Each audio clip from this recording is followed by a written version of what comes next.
Que j'aime beaucoup et qui a une qualité d'écriture qui me séduit.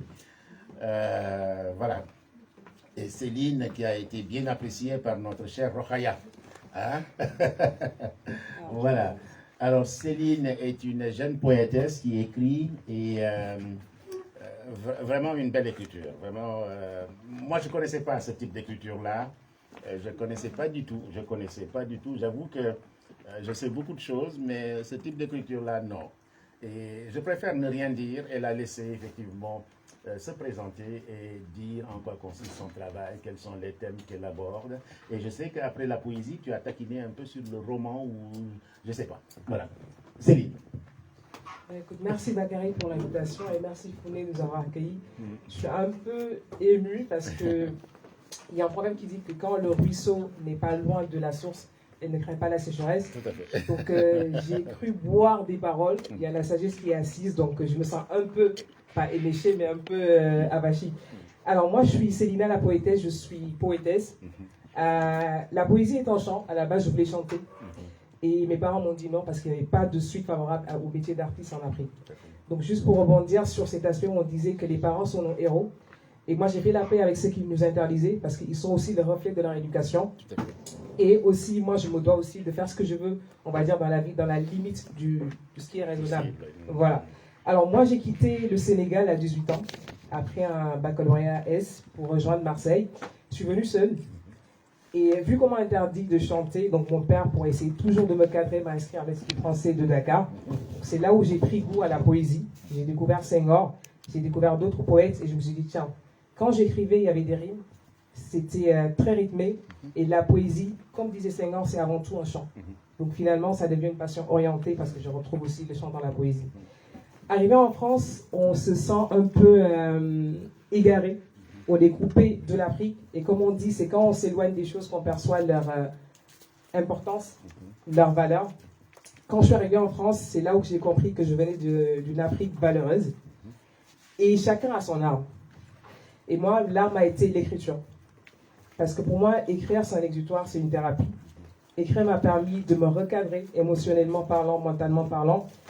Et écrire m'a permis de chanter l'Afrique. Et j'ai comme slogan, je dis toujours, j'écris pour cirer des vies ternes et illuminer des trajectoires sombres. Dans le combat, je n'ai pas choisi la partie de l'affront, j'ai choisi la partie du chant. Je fais les éloges de la bonté et des bonnes choses de l'Afrique. Et le premier ouvrage que j'ai ici, c'est Méandre poétique. Je ne sais pas si le mot méandre vous évoque quelque chose. Je fais référence un peu à l'Amazone, donc le fleuve le plus long du monde. Son chenal, il est sinueux, donc d'où les mers. Pour juste vous dire que la vie n'est pas un long fleuve tranquille, donc c'est pas un chenal tout droit, c'est un méandre, c'est sinueux et poétique, pour faire référence à la poésie. Alors, méandre poétique, ça retrace un peu l'intranquillité de l'existence qui est notre dénominateur commun. On sait que la vie n'est pas tranquille, qu'on est toujours face à des difficultés dans la vie. Et dans Méandre poétique, il y a beaucoup d'introspection parce que je dis que l'homme se construit au fil des âges. Parce qu'Amadou Hampâté-Bâ le disait en fonction des septennats. Chaque septennat correspondait à, on va dire, un saut. Et moi, j'ai 27 ans aujourd'hui. J'ai écrit ce livre à 21 ans. Quand je le relis, ça me permet de voir comment je me suis mué, comment je me suis métamorphosé. Et je suis ravi de vous écouter parce que je pense que vous êtes des aînés, vous êtes des pères ou des grands-pères. Et je me dis, je continue de me construire en fait. Parce que quand vous avez parlé de certains combats, il y a des combats que pour moi, ça ne me parle pas forcément. Mais je préfère écouter parce qu'à un moment donné, ça va me confronter. À un moment donné. À 21 ans, moi, le problème, c'était quoi? C'était l'estime de soi, la confiance de soi, c'est différent. Et ce qui m'a permis de les construire, je dis merci beaucoup aux ancêtres et à mes parents, c'est que la première cellule où l'homme atterrit, c'est la famille. Tout à l'heure, elle a parlé du cheveu, de la confiance en soi. J'ai jamais eu ce problème parce que moi, je suis née, j'ai vu une mère très authentique, très naturelle. Donc pour moi, c'était pas un problème de sortir naturellement. J'ai grandi auprès d'un père qui a un flegme, même tu n'oses pas l'affronter. Donc il a toujours été ce garde-fou. Donc j'osais tout faire dans la vie parce que je sais que derrière j'ai un protecteur et j'ai quelqu'un qui me raisonne. Donc la confiance et l'estime en soi, c'est créé sur la base de cette éducation que j'ai reçue.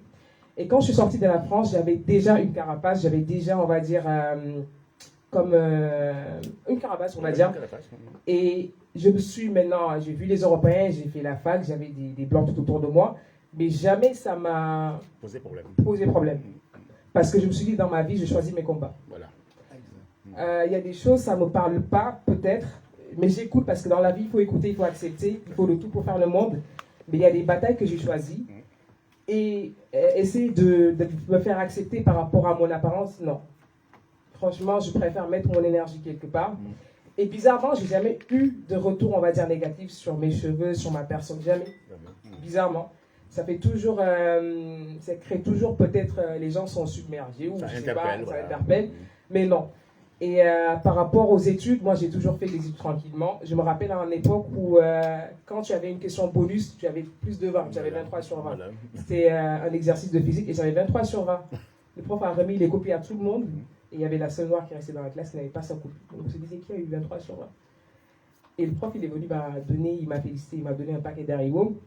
Et à la fin, ils ont commencé à vouloir créer des amitiés. J'ai dit non. Non. Vous ne l'avez pas créé avant. Vous ne m'avez pas... Je suis très gentil, je suis très humain, mais il faut être réaliste dans la vie. Si vous êtes là, c'est parce qu'il y a eu un intérêt qui s'est créé. Voilà. Et donc moi, je suis très réaliste dans la vie, très pragmatique. Pour moi, l'émotion, parfois, c'est très bien, mais ça nous handicape beaucoup. Tout à fait. Parce que l'autre que tu as en face, il s'est construit autrement.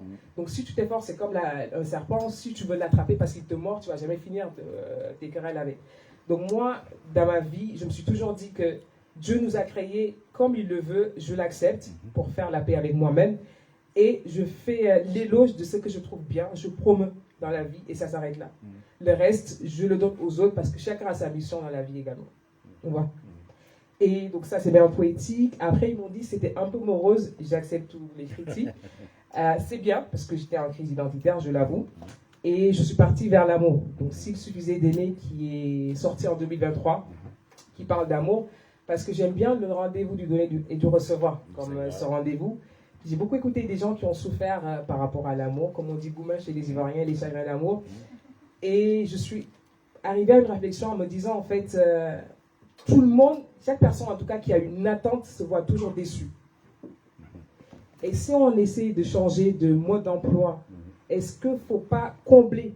On n'est pas des anges, on n'est pas des super-anges, des super-hommes. De combler ne serait-ce 90% de nos attentes par nous-mêmes, à ce moment, même si d'autres nous déçoivent, entre guillemets, ça ne va pas nous atteindre. Parce qu'encore une fois, on ne doit rien à quelqu'un. Et dans ce livre, je fais un peu le parcours. Donc c'est une personne qui est à la recherche de l'amour, qui pensait le trouver, il l'a trouvé. La personne l'a trahi. Donc il est passé par la crise, par l'éducation interne et par la guérison émotionnelle. Et s'est rendu compte qu'en fait, c'est les manquements, on va dire, les tares qui ont permis à l'autre, en fait, de l'avoir. Il a donné des bâtons pour se faire frapper. Et donc, finalement, tout commence par la guérison émotionnelle. Parfois, on recherche de l'amour, mais ce n'est pas de l'amour, c'est de l'amour déguisé. Parfois, on veut des compliments, mais parce qu'on ne s'en donne pas ou on en manque. Donc, derrière cet amour qu'on cherche, il faut, on va dire, cisailler, essayer de dépecer pour voir ce qui se cache derrière cette recherche. Et finalement, il s'est rendu compte qu'il y avait des choses qui manquaient en elle. Et quand ces choses ont été obstruées, ont été bouchées, il a compris qu'en fait, les abeilles sont venues vers lui. Tu es devenu un miel et tu attires finalement ce que tu veux. Donc voilà, pour ne pas faire pas trop parler. Est-ce que tu peux nous lire un poème, par exemple, qui te plaît Alors, le poème qui me plaît, oui. C'est un poème, on va dire, qui traduit un peu cet esprit panafricain. Parce que j'ai grandi à côté d'un père très panafricaniste. D'accord, très bien. Et ça s'appelle Tour d'Afrique. Tour d'Afrique. Voilà. Ça va plaire à Mimo. À Phoenix, à Félicien, à beaucoup de gens. Hein. À Fatou, à Fatouma. Alors, juste pour vous dire, j'aime beaucoup la musique africaine, donc c'est un hommage à nos valeureux icônes. D'accord. Okay. Tour d'Afrique. Je me noie dans mon cœur à la conquête des mélodieuses voix d'Afrique. Mes oreillettes et mes ventricules se dispersèrent face à ce trajet fantastique. Au centre de Sunugal, pour ne pas dire Sénégal, mon cœur s'évanouit devant les airs mélodieux d'une cantatrice élogieuse, Yandeko Doucet. Mon débit émotionnel en dépassa la scène et m'emporta sur scène devant l'élégance ravageante d'Oumou Sangaré. Égaré, j'arrêtai mon périple. Mais hélas, le vent de la Cora plausible m'enroba et me déposa devant les toits féeriques de Touma Diabaté. Devant lui, mon cœur se débattait. De justesse, je m'enfuis. Mais le vent d'Est me saisit. Les flancs du Kilimanjaro rehaussèrent les mélodies de la terre. La voix d'Akode du Kenya se déterra. Celle de Nyashinsky et de Sauti Sol s'y déversèrent.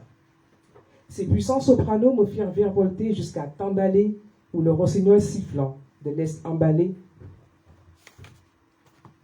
Diamond Platnumz me séduit.